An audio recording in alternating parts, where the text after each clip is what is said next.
Welcome to another edition of A New York State of Mind. Hi, I'm your host, Ralph Miranda. I'm joined by our producer, Nathan Miranda. And today we're going to talk a little bit about the Yankees, as we usually do in the summertime. Their conclusion of the home series with the Athletics. The Athletics do not have a city name before their name for the next 3 years since they're playing in Sacramento. They are just the Athletics. They will be playing in Las Vegas in 2028. But before we get into the Yankees, I want to remind everybody that we talked a little bit about the New York Giants. Tomorrow is July 1st, so NFL camps will be opening up within about 3 weeks. I'm excited about the Giants season. I'm withholding some excitement, obviously, based on their last two seasons. But I do think, as I said in one of my previous podcasts not long ago, I think the Giants have made some good moves. And I think they're going to at least be a competitive football team, and that's going to be the key. Can they be competitive, especially that first game against the Redskins? Can they be competitive? So we'll see. I'm excited about that. I'm also excited about Notre Dame. As I said at the start of our podcast, when we first initiated this, that we are considering Notre Dame part of a New York State of Mind. The Irish have played at Yankee Stadium. They've played in the Polo Grounds in the past. Long time ago, but they've played there, and there are a lot of Notre Dame Subway alumni as well as alumni in New York. So I'm excited about the Irish. We'll be talking a lot about them as the season rolls around. Notre Dame, as you know, made a great run last year, winning the Sugar Bowl, the Orange Bowl over Georgia and Penn State, respectively, going to the national championship game, and of course losing to Ohio State. But getting to the national championship game, they've got a lot of great players coming back. They'll have a new quarterback this year, but that quarterback more than likely looks like it's going to be C.J. Carr, who happens to be a grandson of Lloyd Carr, who was the head coach at Michigan many years ago. So that's an interesting twist. But he's supposed to be a very athletic quarterback. He gives Notre Dame not only the ability to use his legs, which Riley Leonard had, but also much, much better in the passing game. And I think there's going to be a lot more downfield passing with the Irish. They've got some great receivers with Jordan Faison and Greathouse, as well as some new guys that they'll be adding on. It's going to be a good season, I think, for Notre Dame. They have, as many people believe, the best offensive line in college football this year, with everybody coming back. So I anticipate a really good season for Notre Dame. Again, tough schedule. They open on the road at Miami. They play Texas A&M. But after that, the schedule is not tremendously difficult. So we'll see how it goes. But I'm excited about that. Okay, so let's get into the Yankees. I said at our last podcast, when we recapped the Cincinnati Reds series, that the upcoming series with the Athletics, 3-game series with the Athletics, was going to be an important series for a lot of reasons. One, the Yankees lost 2 out of 3 in Cincinnati. The Athletics are not a very good team. They don't hit all that well. Their fielding is worse than the Yankees. So I felt like this was a chance for the Yankees to sweep that series. They came out the first night on Friday night with a 3-0 victory. Will Warren was on the mound for the Yankees. He went 5 innings, gave up 2 hits, no runs, 7 strikeouts, 4 walks. But when he left the game, they had a 3-0 lead. The Yankees scored 1 in the second, 1 in the third, 1 in the fourth, but that's all they could do. So they really weren't able to extend the lead to make it very comfortable. Jazz Chisholm opened the scoring with a home run, and then the Yankees scored again in the third and in the fourth on Cody Bellinger's singles and DJ LeMahieu's infield single. So not a whole lot of offense for the Yankees in that game. The Yankees had 4 hits, 3 runs and 4 hits. They left 7 on base, 7 on base, as they usually have been wont to do lately. The pitching was really good. Warren, like I said, 5 innings, 2 hits, no runs, 7 strikeouts. Tim Hill, great outing, 1 strikeout, 1 inning. Cruz, 1 inning, a strikeout. Weaver, 1 inning, a strikeout. And Williams, the save, his 11th, a strikeout with 1 inning. So a good game pitching-wise, but again, not much hitting. So that's really a problem when you're playing a team like the Athletics and doesn't bode well for future games. Saturday, the Yankees got blown out, 7-0. Again, the status there was what? We had Clark Schmidt was the pitcher. He pitched really well for 5 innings, gave up only 1 run, but through 5 innings, the Yankees were trailing 1-0. So again, no hitting for the Yankees. Let's take a look at the numbers. The Yankees had 3 hits on the night or the afternoon. Bellinger had 1, Goldschmidt had 1, and LeMahieu had 1. So 3 hits, they struck out 7 times. And then, of course, in the 6th inning, Schmidt made a mistake, put a guy on base. Another guy got on base, and then he gave up a 3-run homer. It was 4-0. So by that time, the game was pretty much over. And then the Yankee pitchers, Hamilton came in, pitched a good inning. Alan Winans, the kid that started against Cincinnati and had not a really great outing, came in, gave up 3 runs in 2 innings pitched, and the Yankees lost that game 7-0. So the Yankees were really no better off after those first 2 games than they were coming out of Cincinnati or coming out of the Orioles series. I mean, you can't lose a game like that to the Athletics, especially when your pitching is so strong and you can't seem to put a run on the board. So then let's take a look at yesterday's game. Yesterday's game was kind of what we have come to know of this Yankee team, right? The scoring started in the 2nd inning. Jazz Chisholm, another home run, which he's been doing a lot of lately. Which I think I made this comment when I watched it yesterday. And this is going to sound like a bad comment. I really hate when Jazz Chisholm hits home runs. Because he starts swinging for the fences, and you watch his swing. He's kind of got a loopy swing. The margin for error is small for that bat to contact the ball solidly. He's been hitting a few here recently, but it hurts his overall swing. In other words, he swings for the fences and he starts to strike out. He starts to pop balls up. Where on the other hand, you take Cody Bellinger. He's got a similar swing to Chisholm, that loopy swing. But when he gets 2 strikes on him, he shortens that swing. He starts to look to go the opposite way. He doesn't look to swing for the fences. So, again, I commend Chisholm. He had a great game yesterday with that home run. And then again in the bottom of the 3rd, he tripled and drove in 3 runs. So if it wasn't for Jazz Chisholm, the Yankees would have had another game where they started out poorly. But Chisholm drove in 3.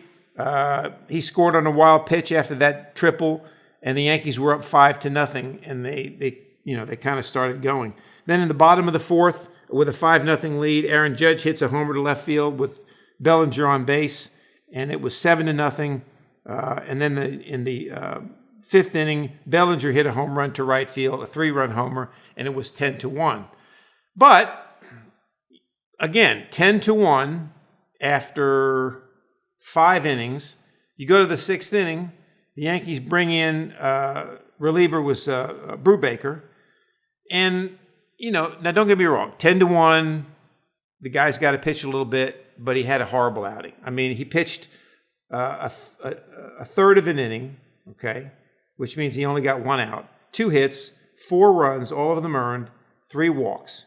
So before you know it, it was 10-5. And they had runners on base with a chance to hit a home run and make it 10-7. So luckily they brought in Loaizaga, who apparently is better now than he was in Cincinnati. And he came on, got the last 2 outs with a strikeout. And after that, pretty much they shut down the Athletics. But the Yankees, again, a perfect example of what I mentioned in our last podcast, our producer Nathan with the greatest sports analogy with the Yankees. Again, the Yankees cannot win a game that goes the distance. They're not going to win on points. We found that out Saturday. We found that out against the Orioles. We found that out against whoever. You pick your team. But when they hit home runs, when they knock you out, they're going to win. And that's what they did yesterday. Home runs, and before you know it, it's 10-1, and the game is over. So that's great against the Athletics. But is that going to work against the Blue Jays? Is that going to work against the Rays? Is that going to work against the Tigers when they've got Skubal pitching? We don't know. Let's wait. Is that going to work against the Astros? The Astros have been the Yankees' nemesis, and the Astros are now leading the Western Division. They're going to make the playoffs. And I think every Yankee fan would be a little bit uncomfortable if the Yankees ended up playing the Astros in the first round of the playoffs. So we'll see. But right now, I still think the Yankees have some problems, okay? And I think it's too early to start thinking after yesterday that they've come out of this slump, if you will, okay? Now, the key is going to be this 4-game series that starts tonight with the Toronto Blue Jays. The Yankees will be at Toronto, 4 games. I think tonight's matchup, I know Max Scherzer is pitching for Toronto tonight. So that should be an interesting matchup. And he will face Carlos Rodon. Rodon's been really good for the Yankees. So that's a matchup right now because Scherzer's been hurt. That the Yankees should have the advantage. But I'm gonna tell you right now, you watch, the Yankees will not be able to hit Scherzer. They won't score, or they may score 1 run. I just think that's the way it's going to happen. Tomorrow night, Tuesday night, the Yankees have Max Fried going. I mean, we've talked about Max Fried, right? Against Guzman, who's 6-6 with a 4.21. So the Yankees, to me, have the advantage in the first 2 games pitching-wise.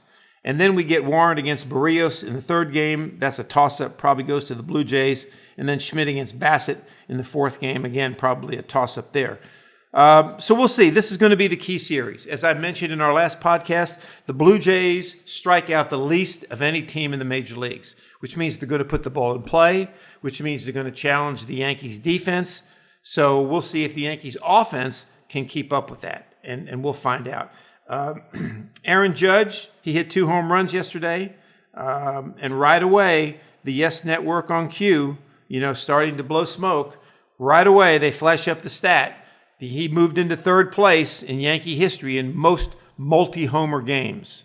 Babe Ruth has hit 68, Mickey Mantle 46, he'll probably pass that, and then Aaron Judge 44, he passed Gehrig with 43. But I don't hear stuff like, Aaron Judge just became the first Yankee powerhouse pitcher to strike out 3 times in 3 consecutive games. I mean, that's the kind of stuff I don't hear. Yeah, he hit 2 home runs. One of them they were up 10-5, and the other one, they were already up, I think 3-0 or 4-0, something like that.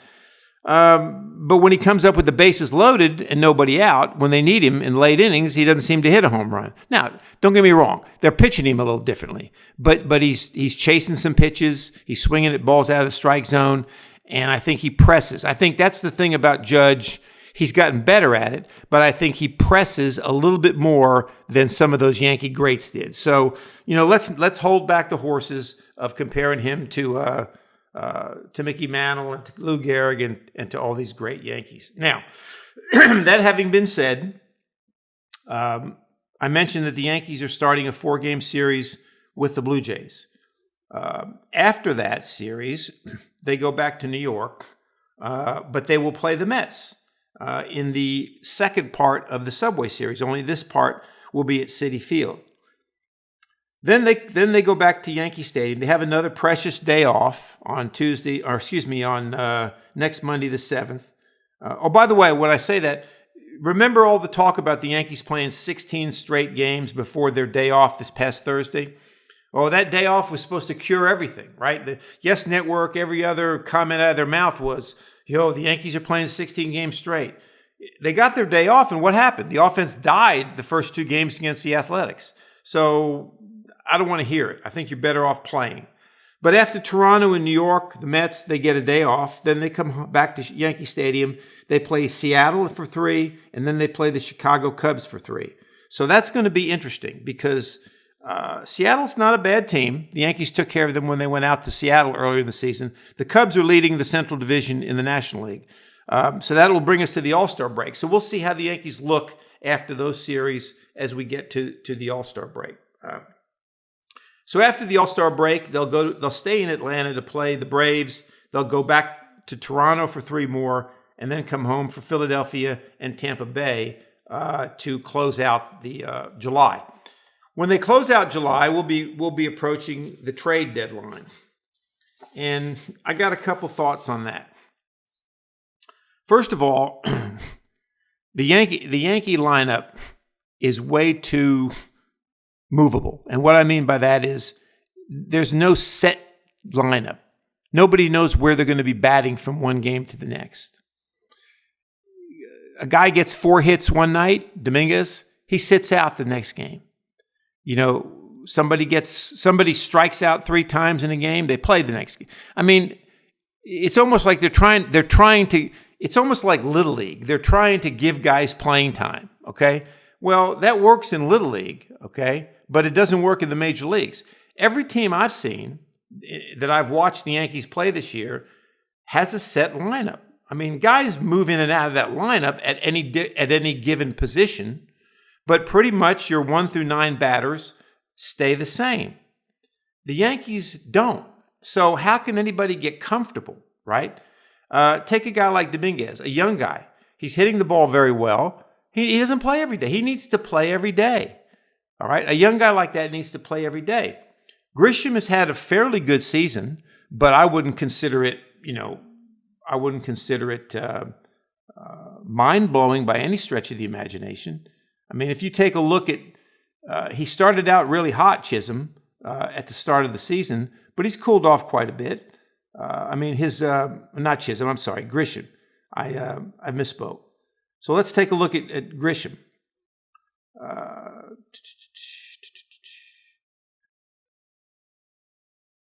Okay, so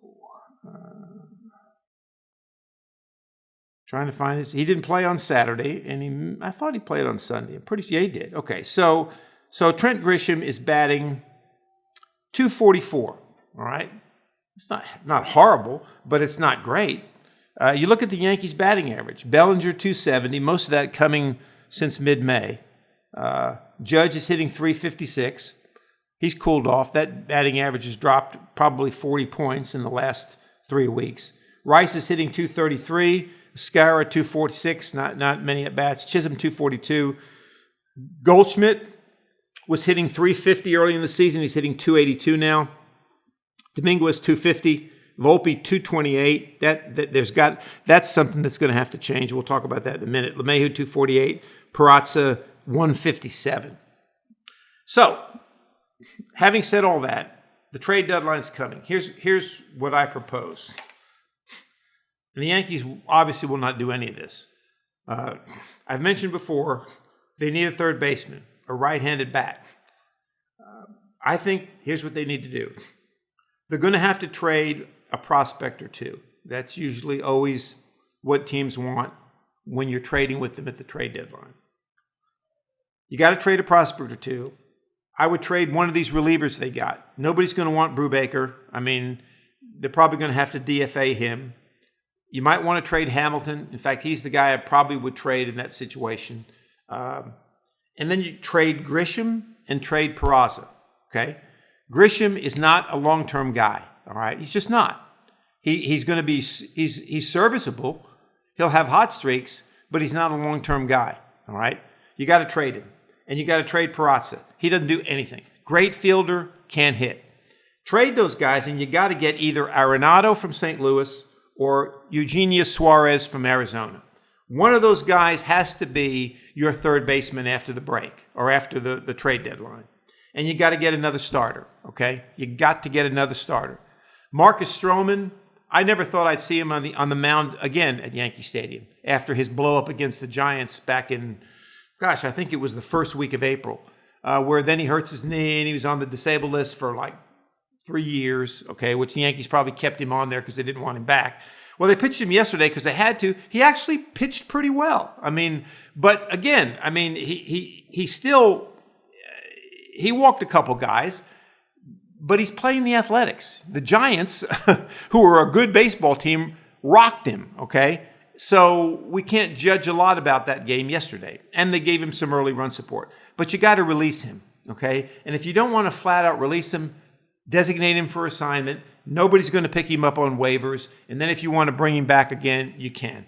But that's got to happen. So trade a prospect, one of the relievers, trade Grisham and Peraza, get Arenado or Suarez, and you got to get a starter. Some combination of those trades has to happen to get one of those third basemen and a good starter, okay?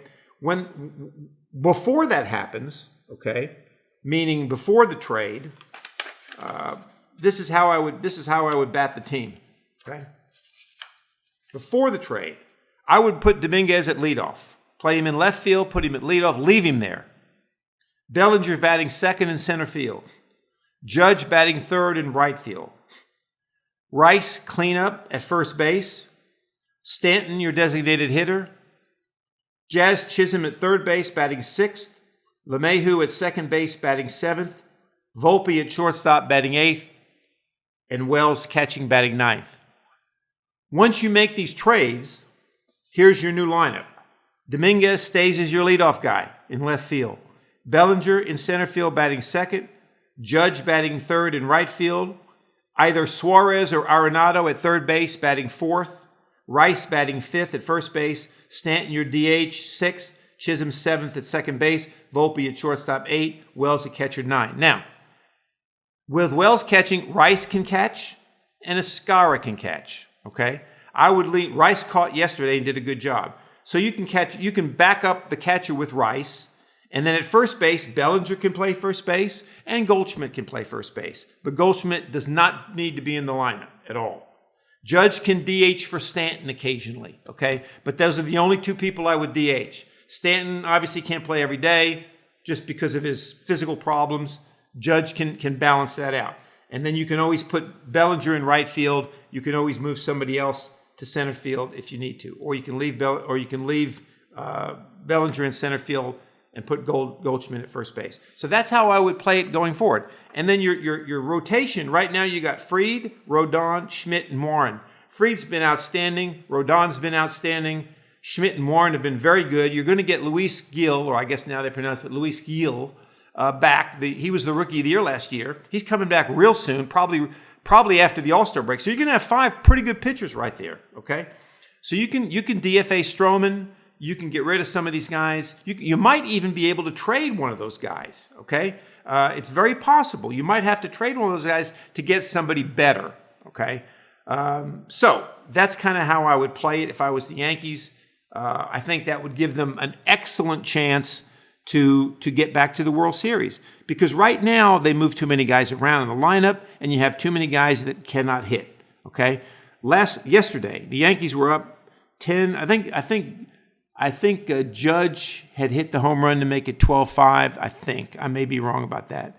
But anyway, my point is, Peraza came up with the bases loaded in a situation where they could have used some more runs. Was it a big factor? No, because they were pretty well ahead. But he struck out on 3 pitches. Now, you can't have that, because if you come up in a game where it's a 1-run game and you're losing, he's got to get a hit in that situation. It was in the late innings, too. He can't hit. So you got to have somebody in the lineup that can hit, all right? Nobody's going to hit every game, but you got to have a guy that when the pressure's on, he can still get you that hit. And that's why I think these changes will be the best for the Yankees going forward. Okay, so I want to close with another point. I closed the last podcast with a little bit of a rant. I'll say it's a rant.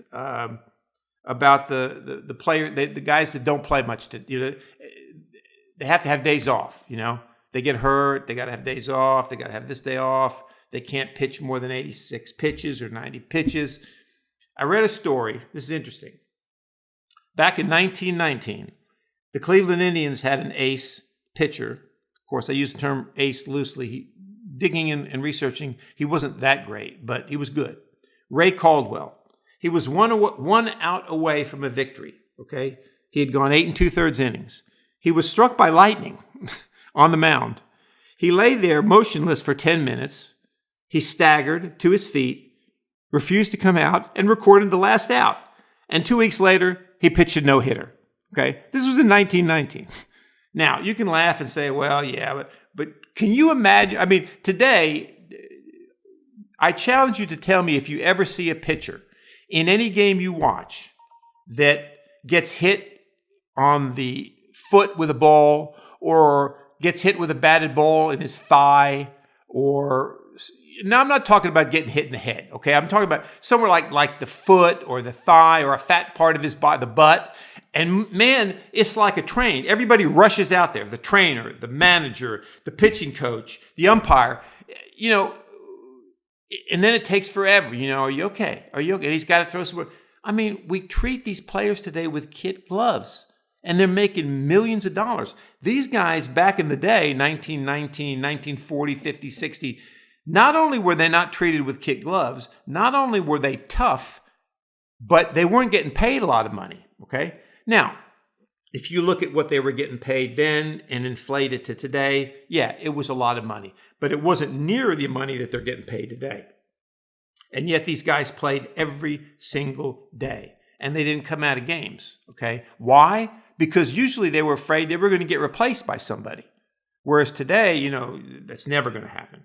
So I just thought I'd throw that out. I'll try to look for those little anecdotes every once in a while to reinforce my story. But look it up. Ray Caldwell, 1919. Gets hit by lightning, lays motionless for 10 minutes, staggers to his feet, refuses to come out, gets the final out, and then 2 weeks later pitches a no-hitter. So interesting stat.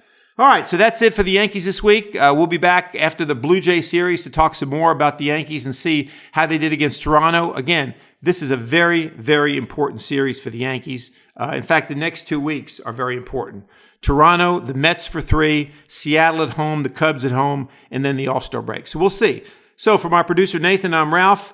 Hope you enjoyed it. See you next time on A New York State of Mind. Take care.